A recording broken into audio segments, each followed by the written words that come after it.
Well, we were originally going to have a moderator, but then we decided that it would be more natural if we just had a chat on stage. Bryan and I have known each other for a while now. I think we first met in Dublin, probably at the Abbey, and then got back in touch here in New York. I write mostly fiction now. I've just finished my second novel, and that took a couple of years. And while I was working on that, I sort of abandoned everything else. So I have a play on the back burner that I'm going to be going back to pretty soon. But Bryan's been much more active as a writer of plays over the last couple of years. And just as we were, applauding, I mean, this was an incredible production. That's probably the first thing to say. It was absolutely amazing. And it's pretty difficult to be sitting on stage after it and trying to offer up anything of worth. It was just such an innovative, rich production, so intelligent. Really, I didn't know what to expect, but I wasn't expecting something so multi-layered. And, I mean, maybe we could start by talking about the presence of that kind of work in the contemporary Irish theatre. Sure. Your plays have that kind of frenetic energy in them, definitely. If you think of, was it your first play, The Cobbler? I guess it wasn't your first play, but it was the first play. Yeah.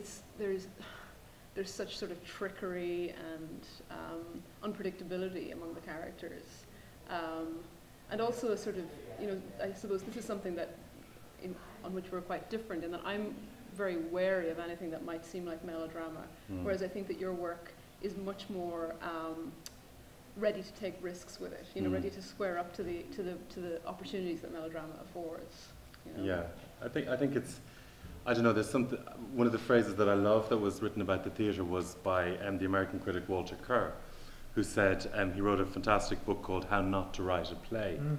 And there's a wonderful line in it when he talks about, he says that great playwriting comes from the bear pit up and not the ivory tower down. So that he would invoke writers like Molière and Shakespeare who were competing with bear baiting, and so they'd thrown a few eye gougings into the plays, Molière with his pratfalls. And he felt that very basic instinct to take a large group of people and benignly dominate them with the story, to sort of, smash it into their attention very quickly, that from that impulse, that's a natural dramatist's impulse, and from that, only after you satisfy those first principles, in a sense, of storytelling for the stage, can you then hope to smuggle in your loftier themes, etc. And I think, watching, I thought this tonight was just mesmeric. I just thought it was wonderful, and I was thinking, so that's an Irish play. That's what an Irish play is. That's not what we think of when we think of an Irish play. So to come back to what Belinda's saying about those, instincts, I suppose, in my own writing, I think something maybe in Irish writing in general, to please the crowd, I think, is a very, very important instinct for a dramatist to have. And of course, you can do that in any number of ways. You can do that by being extremely serious as well. Entertainment is not just laughter. And the complexity and sort of weave of all of the ideas that we saw tonight, it was absolutely shattering as well as being incredibly funny. And you find yourself laughing at things that you are deeply uncomfortable to be laughing at. And I felt it's incredibly provocative like that. I mean, in a way, you could see some of, say, Tom Murphy's work in that feeling of laughing at something that makes you want to weep and rage at the same time, But Boucicault, to think of him as an Irish playwright is very complicated. I don't know, our brief is to talk about the influence of Boucicault on contemporary Irish literature and drama, and my own awareness of Boucicault is very scant, really. I became aware of him when I was in college working on Victorian melodrama, and for an essay, I mean, it sounds like I was, doing something really. I was writing an undergrad essay on melodrama and became aware of Boucicault, but then promptly forgot about him for quite a while, and saw, I think the production that we were talking about with Peter, who's here, Peter Daly, the 2005 production of The Chocron at the Abbey would have been the first Boucicault play that I'd seen. And possibly that was the case for a lot of people of that generation in Ireland. There was sort of a rediscovery, but a very, I mean, okay, I'll speak for myself. It felt like a tentative kind of rediscovery. Like, are we really going there? Yeah. Are we, because there was a sort of a sense of not quite being sure whether we wanted to laugh at this in this sort of way, or whether at that stage in Ireland, 2005, in the middle of all the Celtic Tiger crap, whether we had somehow become more sophisticated, you know, and that humour would had become a sparer kind of art. For you know, sure. so actually, it seems like quite a brave thing to have put Boucicault in the Abbey in 2005, looking back. And for Irish people as well, I suppose there's an uncomfortable relationship with the stage Irishness of it. You know, so that you know, and particularly in the shop run, I think, which is an example of, you know, Buck Lepin sort of stage. I mean, Boucicault invented the stage Irishman, so there's that sort of weird, complex other layer that we have in response to it as well. I think that's what I was trying to say. I mean, I'm even you know, wary of articulating it. I realise. Yeah. But there absolutely is that sort of defensiveness, and rightly so, I think. For sure. But I, you know, second what Belinda's saying, I think it's in recent times only that there is this sort of new interest. I mean, you know, the Abbey, you know, we did Aaron Pogue a couple of years ago, and Peter Daly, the actor, is with us and I was in that, and the Shock Run, and then Druid have done the Colleen Bawn, and London Assurance was on, I think, 3 years ago at the National over in London. So there is a kind of sort of Boucicault renaissance in a sense. And I remember, you know, being present at arguments and discussions, people who hate him, people who love him. And, you know, it's hard to contextualize melodrama for a 21st century audience. You know, and just in reading some of the materials around the play, you know, that Raphael was communicating with us, and one commentator remarked that, you know, in the 19th century, what we don't get at all is the sexual frisson that there was in a repressed Victorian society, that actually, when you had these types, like the sort of callow heroine being pursued by this kind of lascivious guy, and we knew what the sort of ending was going to be, that was quite risque for a 19th century Victorian audience. And I think when you come to melodrama, you know, in the 21st century, a lot of that context is hard to recreate, you know. So I think, you know, so Harep's approach tonight in terms of just completely gutting and reinventing and turning the whole thing inside out was just a marvelously imaginative new take on it, I think. What's your sense of the place of melodrama in Irish theatre now? It's a funny one. I mean, like, is melodrama such a bad thing? I mean, you know, No, and by saying that, I don't mean to suggest. I think, you know, how are companies and artists working with it? How are they? Because I think it has sort of been a dirty word in Irish art for the last, let's say, 15, 20 years. You know, that there's just the sort of, it's a control thing, I think. You know, that the sparer your art is, the less you can be accused of this terrible thing called melodrama. But I feel that, you know, younger companies and artists, I mean, if you think of Enda Walsh's The Walworth Farce, look at what that did. You know, so turning it inside out, and you know, it's immensely comic, but also very, very moving. But that takes a great deal of stagecraft, and it's extremely difficult to write melodrama. I guess is what we probably both know. You know, we probably have both come up against that as a wall in the writing process. But you're much more familiar with contemporary Irish theatre. I've lived in New York for 9 years, and you've lived here for a long time as well. But from working as in the literary department of the Abbey, you would have seen new work coming in quite a lot. Exactly, yeah. Do you have any sense of how artists are grappling with it? I suppose what strikes me, you know, you think about Boucicault and what you think of is a craftsman. For start, you know, these well-made plays and the sort of the tradition that he came out of. What I actually find a little bit, or have found lacking in terms of when we were trying to recruit playwrights for the new playwrights program that are at the Abbey, was actually this rigor and this fascination in craftsmanship that, you know, you'd offer a cap to Boucicault. He knew what his audience was, and he gave them that. He didn't try to smash forms and give them a new experience. But I think that there's been a sort of a wave of theatre making as opposed to playwriting in Dublin at the moment, to the point, in fact, that a young playwright said to me that, you know, recently at a sort of symposium, she announced herself as a playwright, and everyone kind of thought how old-fashioned and sort of, you know, out of sync with the times, because people were disdaining rules and construction an awful lot more. So that's certainly a mode that is happening at the moment in Ireland. But you mentioned Enda Walsh, and it's kind of very interesting, because Enda seems, I hadn't thought of it in that way, but there's an absolute direct line from Boucicault down to the kind of theatricality that Enda uses. Yeah, I think so. I mean, to contrast him to somebody like Macpherson, you know, that's much more the kind of spareness that I'm talking about, you know, a sense of holding back, of power being in the unsaid, you know, and that's very much present in contemporary fiction, that or has been, it's changing now, so that's really exciting. but the unsaid, or the idea of what you don't say, of the held back sentence or the held back scene being very powerful. And that's in a way that's kind of how I learned to write, by you hold things back. You know, don't show your hand and don't show emotion. You know, break hearts by saying very little. That's what you're kind of. I feel that a whole generation of Irish writers have grown up feeling the need to do that, and that is now changing. You know, if you look at the riotous energy of somebody like Kevin Barry's work, he's a novelist whose book City of Bohane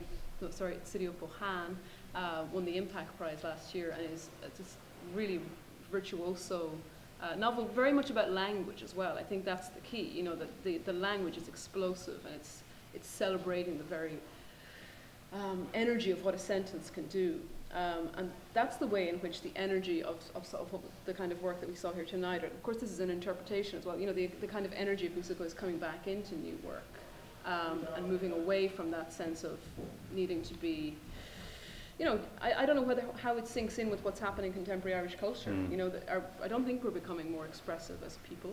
I think, you know, no, I mean I don't, and I don't want to be in any way sentimental or even lighthearted about how fucked up Irish society is. I really don't. And so, you know, it's probably a more complex task than we can do on stage right now, but to look at how the move towards that kind of energy in fiction and drama reflects what's happening in Irish life, and in terms of our grappling with the situation we've been landed with politically and economically and culturally.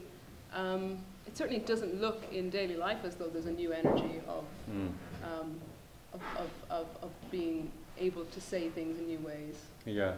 So is art getting there first? I don't know. And do you notice, you mentioned Kevin Barry there, do you notice, obviously you're working a lot in fiction these days, do you notice anything of that, like apart from the example of Kevin Barry, of this kind of spirit or energy, that melodramatic impulse in contemporary Irish fiction? Yeah, it's coming through, definitely. I mean, Kevin's probably the most successful example of it in the last few years. But yeah, I try to read a lot of, you know, new work just to see see who my rivals are, basically. And there is a fearlessness, and also a willingness to sort of throw off. You know, people are not interested anymore in the traditions that would have been hewn to even in the last 10 or 15 years. So there is something happening, and I think it has to do with language, really. You know,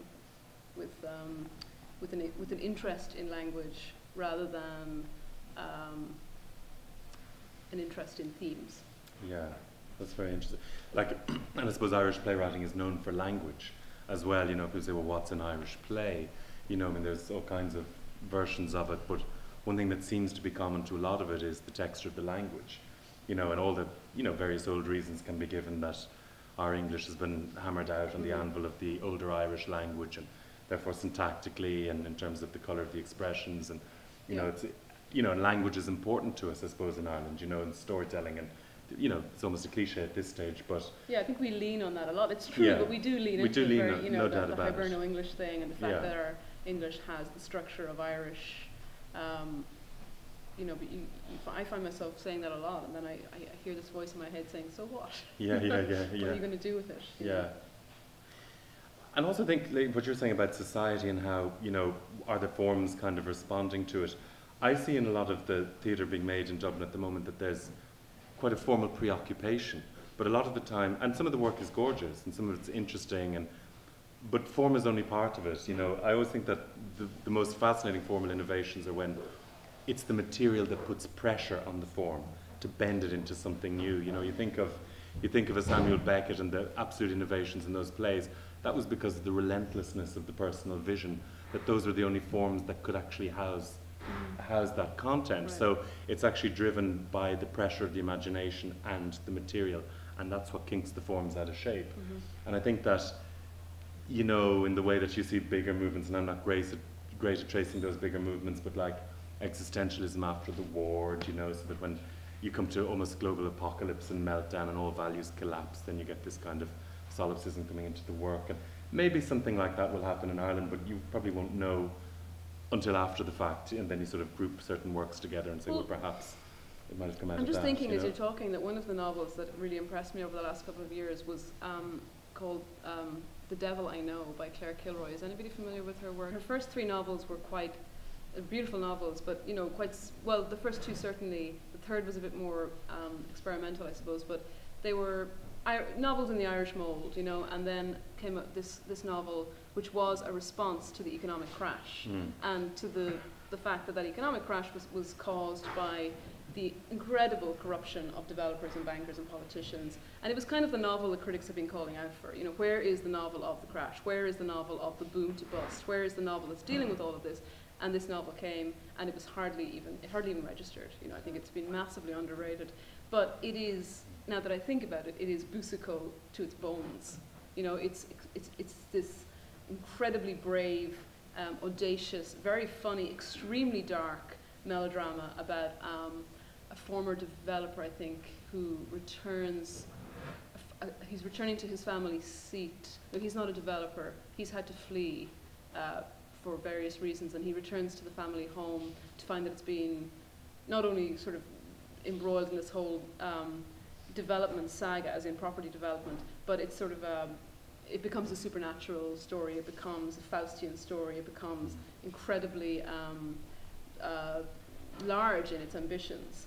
And it's interesting that novel wasn't really, critics just didn't appreciate that. And I don't mean that they didn't just appreciate the writing. I think that they didn't appreciate the scope of what it was doing and the way that it was pushing past certain accepted, familiar Irish literary tropes. That is a problem of a critical climate as much as anything else. You know, who's reviewing, who are the critics? What are they doing? What are they expecting? Yeah, and it's also a problem with, you know, a difficulty, I suppose, with approaching that kind of subject matter, as well as that. And I haven't read Claire's book, but it sounds incredibly accomplished from what you're saying. But there's a difference of the art then turning into journalism, in the sense that the comments become too on the nose, too literal, and that often the best way to talk about society is obliquely, and it's often after the event, after the, let's say, psychic experiences of it have been absorbed, that they find their way into the work, so that, you know, whatever political or social content is there, you know, it's kind of elliptical, or you're coming at it askance, or it's been absorbed and then come through your own system and out in your shape as an artist or whatever. And I think that, you know, it's very hard to tackle those subjects directly without risking coming across as didactic. You know, I mean, Anthony Neilson, the Scottish playwright, an article he wrote in The Guardian many years ago, and it's always stuck with me, and he said, you know, if I meet young playwrights in London, I say, what are you writing a play about? And I say, I'm writing a play about New Labour. And he goes, well, are you fascinated and passionate about New Labour? Or do you think it's a play that literary managers will like? And someone else say, well, you know, I'm writing a play about racism. And he goes, well, I can probably safely assume that you're going to tell me that racism is a bad thing, but I already know that. You know, are you going to write a play maybe from the point of view of the racist and explore his family life? It's just, it's very tricky terrain. I know, but even you know, to play devil's advocate in line with the theme of the book I just mentioned, you know, even that sort of response to an idea is a shutting down. It's like, well, you're writing about racism, well, I already know racism is bad. You know, that actually stunts the kind of, who knows what direction a work like that could go. It could start from the idea of writing about racism or homophobia, which is something that really needs to be written about in Ireland at the moment. And it actually sounds like the production of Twelfth Night at the moment at the Abbey is really addressing that at a really timely moment. But who knows where an artist could go with a theme like that if they're given enough time. I mean, work needs time more than anything else. Yeah, the idea of writing about a theme or writing from a certain agenda, it's been hammered into us that you don't do that, but it looks like Boucicault did that. You know? Yeah. I think the point, and I absolutely agree with you, but I think the point he was making simply was that, you know, writers and artists have to write what they, you know, and says that there should be a visceral connection to it, and that if somebody, and I've seen it certainly with playwrights, you know, that we've been working with at the Abbey, and sometimes the ideas for plays, you know, that they're trying to please somebody else by it, rather than writing out of something, out of a necessity for it. And I think what was really exciting about tonight was the presence, you just saw the presence of instinct on stage, you know, that so much of the muscular movement of the production seemed to be, it was so exciting to watch, but it also seemed that the playwright had such an instinct, and his team and his ensemble had such an instinct for what to do next and what needed to be here, you know, and that is a gift, but also again it's something that flourishes given enough time, when a piece is given enough time, you know.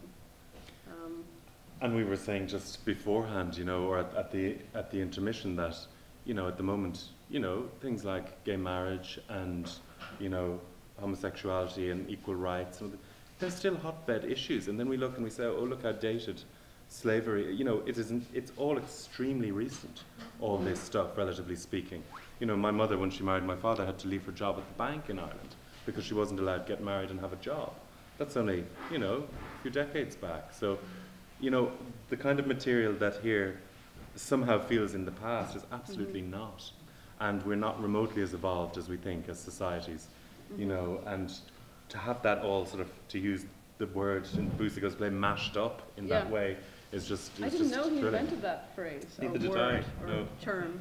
Yeah. It's great, isn't it? It's great, yeah. I mean, there's been quite a lot of documentary theatre, hasn't there, in Ireland over the last few years? One of the very powerful pieces of theatre was about the Magdalen laundries, am I correct? Yeah, that's I didn't see that, but I'm sort of reading about Irish theatre from afar now that I don't live there anymore, but there seem to have been, you know, to the horrific abuse that was suffered in institutions, Catholic institutions,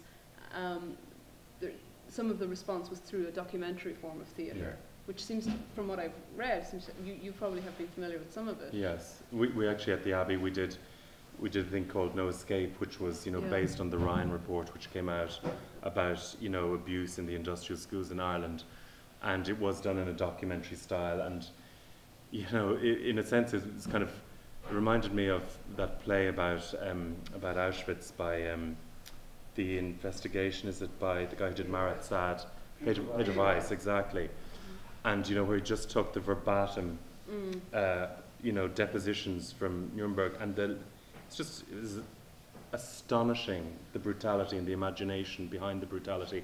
And there was something of that in some of the lists in that documentary show, the lists of implements by which people were abused. There was cables, cords, brushes, a whole list of household items that you might be able to expect that were used as weapons. And just the listing of them. You know, that documentary style was absolutely appropriate, because to try and almost fictionalize that would be to soften it in some way. So there has been, as you say, a strain of them. It's been one approach, definitely. It's been one approach, and, you know, Louise Lowe did Laundry and a number of other that's the one I was thinking of. Sort of documentary pieces. Broken Talkers did, on a different theme, Broken Talkers did a piece which came to New York about 4 years ago, which was the stories of older gay men in Ireland, about, you know, what it's like to be in your 60s or 70s in the 1990s and to come out during that time. And it was a really powerful piece, again, using verbatim text, you know, and I think, if I remember correctly, it was also, I think some of the participants in the piece were the inspiration for the piece, if you know what I mean. Yes, yeah. So yeah, there are all sorts of different energies and approaches happening. Fiction is a slower game, though. You know, it's a longer game. It takes, and it's not a collaboration, so you're so much left to your miserable self in your office or study or kitchen table. And especially if you live in a different country and you find yourself writing again and again about the country that you grew up in, it's a strange sort of, well, not strange, I mean, I'm used to it by now, but Ireland is a sort of irresistible draw as seedbed, to use the title of one of your plays. And I think I write theatre as well, so I'm aware of the difference to some extent, but I wonder whether the collaborative nature of theatre is more suited to grappling with issues, if that's the way to put it. Your writing is so rooted in place, you know, in Solace it's very much rooted in the Dublin that I know, and you know, pubs that I recognise from your descriptions of them, and down in, you know, in the west of Ireland, you know, where you're from, they're very, very rooted. So for you, working over here kind of as an émigré in the grand tradition of émigré Irish writers, it's kind of interesting that the work is so that's just a natural thing for me. It's not something I have to think about very much, and a lot of the time, you know, such as the work emerges and it's already rooted somewhere. I don't, you know, it's not something that I have to sort of put into it. And yeah, there are a lot of pubs. I had to do some research when I was proof, I'm copy editing Solace, and I was checking. There's a pub in Dublin called Kyo's, which has an apostrophe. It has an unusual use of the apostrophe, and I was trying to double check, which is the right way. Can somebody actually go to Kyo's and check for me? And a friend of mine commented, "Is this just a book about? Is this actually a guidebook to Dublin pubs that you're writing?" It is at one point feel like that, but yeah, I don't really know what to say about that, except that it just comes naturally to me to write. To be very rooted in certain places, and I go back to those places again and again, But now I'm starting, after 9 years, I'm starting to write work that's set here. Interesting. I did write one play that was set in Brooklyn 4 years ago, but I felt, even at that stage, that I wasn't yet ready to write work that was set here. Yeah. But now, it comes naturally. Yeah. And it's a near thing as well, I suppose. Certainly for playwriting, it's much easier to write Irish characters because those are the rhythms, certainly for me, that I have in my head, and that's how I hear it, and I hear certain music in that talk that I find interesting and theatrical, whereas if you're writing American characters, and I've just finished working on a TV pilot with another Irish writer, set in America, actually, and an absolutely American story, but, you're always kind of nervous. Are you really catching the rhythms? Are you really catching how people speak over here? Are you really catching how the culture feeds into the language? And you're probably not. That's the thing, Probably not. I mean, there's probably a small disconnect, but what can you do to keep going? Do you think that Boucicault was writing about Ireland when he wrote this play? My sense is I doubt it. I'd say he was thinking, how quickly can I get this written? How much money will it make me? Yeah. And he probably thought, oh, here's a kind of hot button issue. But I suppose, I wonder what maybe I'm not articulating it, but was he inevitably writing also about Ireland? I don't know the answer to that, and perhaps, sir. I just had a question relative to Boucicault because his name, I've seen it associated with the song "Wearing of the Green." Sorry, the Wearing of the Green, which is like if you see like popular collections of Irish music, it's included in this innocuous kind of way. But it's about the penal laws, and they're hanging men and women for the wearing of the green. Oh yeah. And I've seen it as written by him. And I was wondering if it actually came out of one of his plays, but I was also wondering, and it seems connected to the question you just asked, if it's the revolutionary culture of, because there was the uprisings of 1798, and there's this, 800 years of revolutionary culture. And so that's what I was thinking, that even Molière or that reference is sort of this. Right, there's a sense in which that is in the weave of the play. Yeah. Probably, right. Yeah. It's part of the atmosphere. That's what I was thinking when I saw this, that it was connected. Yeah. As you were saying, that it was. There's this connected comment. Right. About what's in what. And maybe not a deliberate one, but that it's part of the atmosphere out of which the play grew. That a grappling with that question or an interest, or even just a living close to that experience. I mean, it feeds seems into to me the that "Wearing of the Green," the song, is a direct. Oh, I think, is that from Aaron Pogue? That's from Aaron Pogue by Boucicault. Right. I think that's where it's certainly sung in that, isn't it, Peter? Yeah. I think. I don't know, Raphael or Peter. Because the Rising of the Moon is the same melody that was written later, supposedly, but it's all around the same time. I thought Boucicault was actually a little older than the dates with that, For that, yeah, I don't know the facts on that, I'm afraid, but I seem to remember from the production that song was sung in it. Now, whether it originated there or not, I don't know. Yeah. Are there any other questions from the audience, or anything else you'd like to say? I saw the Chagrin for the first time a few years ago at Irish Rep here in New York, and I was actually a little surprised by it because it seemed to me, and it seemed like in this play too, the upper class, the people on top and the people on the bottom are both held harmless, are both held innocent. And somebody in the middle is making all the mischief, is doing all the bad things, is creating the evil. And gets their comeuppance in some form? Interesting. It's just, I think that I remember reading somewhere that the Chagrin was actually originally written for an American audience, as I imagine the afternoon was too. But, I have a little Sounds bit like of a history device, with yeah. Musica because my Oh, really? grandfather was an actor and was brought over here by Musica. Oh, fascinating! Wow. Not, Yeah. To be, He's much, much older than my grandfather ought to be. I He was think so, 60 yeah. when my mother was born, and she was 40 when I was born, so. But he was a young actor in Musica's company. that's amazing. Fascinating. What was this period here, Raphael? It was about 6 years. Was it longer than 6 years? Or? 1870. Yeah, about 6 years or so, and then it played toured all over the U.S. and with many road companies. The original theater was the Winter Garden, which is just like 2 blocks away. We're actually doing a walking tour about vaudeville and melodrama, Soho and Tribeca, on the 17th of May, which is free if you want to sign up. But it's really, he really massaged the play to make it work in the U.S. And then he had an entirely different ending for the UK and for Ireland, which is A very happier. And yeah. which one did they do? In the U.S., he had to make an ending that would appeal to the South and the North. So Zoe kills herself at the end because he couldn't possibly marry. Oh, yeah, sure.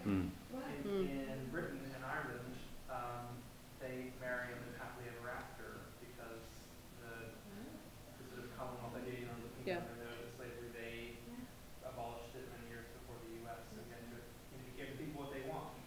Yeah. Mm. Something. He changed the ending, didn't he, after a number of weeks of people clamouring for her not to die? Yeah. Yes. I thought you could follow through on what you were talking about before the question started in terms of referencing Ireland with this. I just finished 4 years teaching at the College of Charleston, so I'm very aware of the American view of slavery, unfortunately. And a lot of it is still being perpetuated down there with the flying of the Confederate flag and stuff. But what was going on in Ireland at the time in terms of land ownership and class system and stuff? Can you expand on that a little bit? It seemed like you were starting to go there. We probably weren't starting to Oh, to be honest. Yeah. Not my strong suit, I have to well, say. what I think. as Irish, I mean, I know Yeah. my reference is to this as an American, and particularly as somebody who's recently spent 4 years in the South. What is your reference in terms of what this means to you in Irish history? When I think of slavery in Ireland, I actually think of a more ignoble side to our history in the involvement of quite a few Irish people in the plantations who were slave owners. I know little about it, but I don't think we covered ourselves in glory on that front, from what I can gather. And of course, in Ireland, it wasn't slavery as such, but the conditions for a lot of people back then were incredibly difficult. That were absolutely directly related to the political situation and to, all the conditions that led up to the famine, and all of that was, as the holdings got smaller and smaller, and the sort of political indifference and all the reasons that Ireland has so many ballads about the English. But not being a historian, I can't pinpoint those times precisely, and what exactly was you might do better than me in that. Were you teaching history at Charleston, or? I was teaching at the College of Charleston. I was teaching playwriting. Oh wow. Okay. Right. No, I don't. I'm afraid I can't enlighten you any further than Bryan has. I know that Frederick Douglass came to Ireland and met with Daniel O'Connell, but I don't think that they had a particularly rapturous following. I don't think that their joint effort to enlighten people about the need to end slavery really met with a very sympathetic response in Ireland at that time. Colin McCann's last novel dealt with this a little bit, actually, didn't it? Has anybody read that, Transatlantic? Yeah? Douglas was in there, right? Yeah. So it is, it's still there in contemporary Irish writing, definitely. Yes? What I found interesting in this play and in this conversation, as it sort of tended towards issues around racism, etc., I was struck at how sympathetic it was, given the time it was written, to to people who were opposed, not only slavery, but also for the indigenous people here. And I just was thinking about, the indigenous issues that were going on back home in Ireland, and I don't know, I was really stunned at how the complexity and truthfulness of how the issues around genocide were being played out on the stage. I was pretty shocked. I didn't realize that in play was being that honest here, like on stage. Right. At that time. Again, I'm thinking, as a counterpart, I suppose I'm thinking of Tom Murphy's play Famine, which was produced. I mean, was what's the word I'm looking for? Revived. Thank you, by Druid 2 or 3 years ago at the Lincoln Centre as part of their Druid Murphy series, which is this incredibly visceral, very, very disturbing play about the Irish famine. Really not holding back in any way, and is extremely difficult to watch. And I think, this is a different subject, I suppose, but I'm just trying to come, my train of thought in response to your comment is this, that as an Irish person in the audience of that play, I sort of came up a little bit against my own inherited forgetfulness or inherited willingness not to quite think about the enormity of what the famine was. I don't know if I'm in any way responding directly to your question, but I guess it takes immense talent, I think, for playwriting to do that, to force an audience up against its own silences.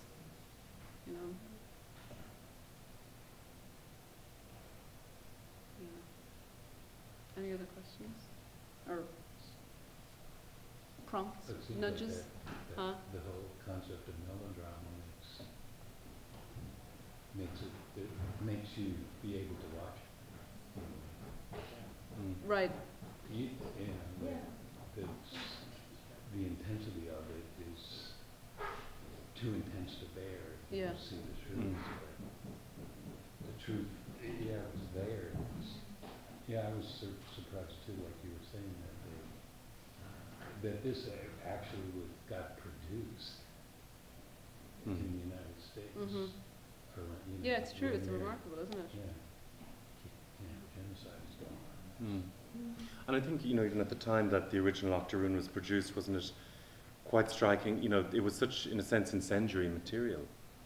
And yet the response to it at the time was quite positive, wasn't it, Raphael? I mean, it was well received. You're going, and it's kind of, to even touch on, Boucicault, the master entertainer, and kind of populist in many ways, to touch on something as knotty and complex and gnarled as that, and for it to kind of be okay with people is kind of surprising, And then there's a fascinating comment in the academic essay that's on the website here at Soho Rep about how, when he went down and visited the plantations, and Boucicault was reporting back saying, actually, the relationships here, the way these people are being treated is much milder than, that it's actually quite amicable, and these slave owners have come to love their slaves, and it makes for extremely uncomfortable reading now to hear that description, because it seems to run counter to everything that we now know about the situation. So there's doubt as to whether this was a show that was put on for him when he was coming down, whether it was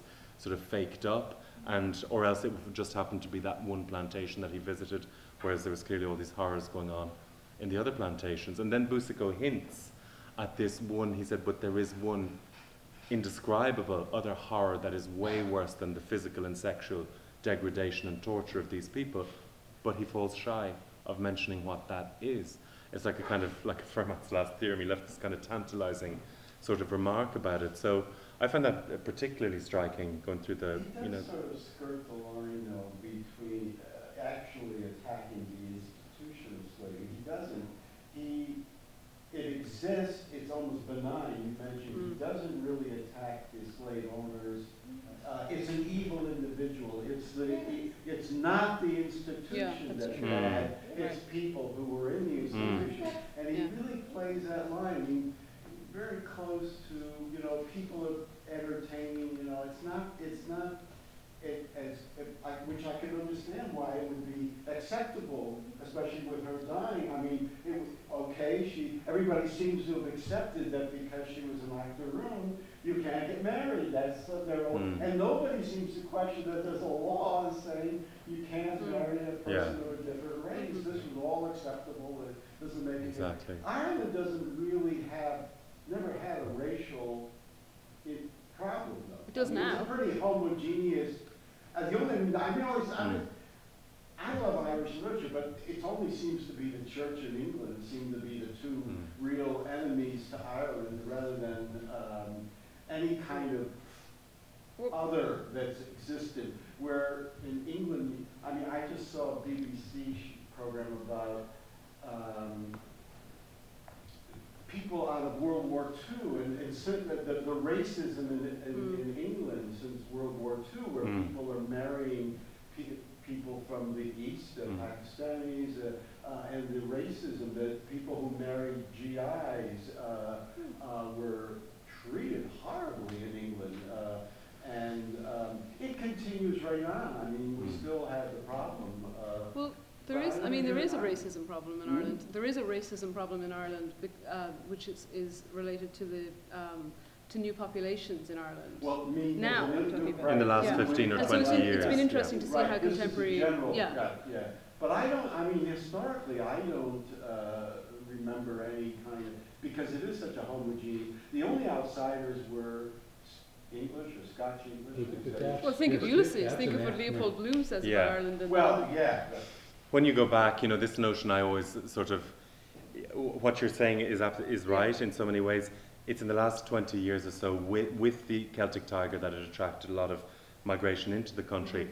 But really, you know, what is Irish? And you go back, you know, I mean, from the Vikings to the Normans to the, you know, Spanish, Welsh, but, you know, there's a whole variety of people who've come and gone. And I mean, it cuts back to the heart, you know, the philosophical difficulties at the heart of these sort of great moral problems, like the north of Ireland. You know, at what point does the great-great-great-great-grandson of the Boer have more or less right to the land than the great-great-great-great-grandson of the Zulu, etc.? These things are permeable by nature, you know, the ebb and flow of people, so it makes these problems about nationalism, race, all of these things so intractable because, you know, because of that sort of fluidity. So I mean, when we talk about Irishness... Spanish influx during the Inquisition period, there was a Spanish influx into Ireland. That's the only one I know of that came out of